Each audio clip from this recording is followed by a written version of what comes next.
രാവിലെ ഞാൻ big boss വെച്ചപ്പോഴത്തേക്ക് അതിൽ കാണാൻ പറ്റിയത് ഭയങ്കര വഴക്കാണ് കേട്ടോ.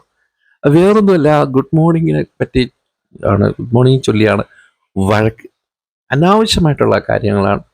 ഇപ്പോൾ ഒരാൾ ഗുഡ് മോർണിംഗ് എന്ന് ഇംഗ്ലീഷിൽ പറഞ്ഞപ്പോൾ സുപ്രഭാതം എന്ന് പറഞ്ഞ് അതിന് അതിനെ പിടിച്ചെന്തോ വഴക്ക്. ആരോടാണ് ഞാൻ കണ്ടത്? പകുതി വെച്ചാണ്. അതുകൊണ്ട് തന്നെ ആരാണ് ഈ ഇദ്ദേഹത്തോട്, അനീഷിനോട് ഗുഡ് മോർണിംഗ് പറഞ്ഞത്? അനീഷ് ആരോടാണ് സുപ്രഭാതം എന്ന് പറഞ്ഞത് എനിക്ക് ശരിക്കും മനസ്സിലായിട്ടില്ല. ആ, ഇതൊക്കെ അനാവശ്യമായിട്ടുള്ള കാര്യങ്ങളാണ്. നമ്മൾ ഈ ബസ്, സോപ്പ് അല്ലെ ഇങ്ങനെയുള്ള കാര്യങ്ങൾ ഇംഗ്ലീഷാണ് കൂടുതൽ ഉപയോഗിക്കുന്നത്. ഗുഡ് മോർണിംഗ്, ഗുഡ് നൈറ്റ്, അല്ലാതെ ശുഭരാത്രി, ശുഭദിനം, സുപ്രഭാതം, ഇതൊക്കെ അങ്ങനെ അങ്ങനെ സാധാരണ നമ്മൾ ഉപയോഗിക്കുന്ന കാര്യങ്ങളല്ല. പിന്നെയുള്ളത് ബിഗ് ബോസ് വിളിച്ച് എല്ലാവരെയും പാട്ട് വെച്ചിട്ട് ഡാൻസ് കളിപ്പിക്കാൻ വിളിച്ചുകൊണ്ട് പോകുന്നൊരു കാര്യമാണ് ഇപ്പോൾ അവസാനമായിട്ട് ഞാൻ കണ്ടത്. അപ്പം ഇന്നത്തെ ദിവസം അടിയും വഴക്കുമൊക്കെ ഉണ്ടെന്നാണ് തോന്നുന്നത്.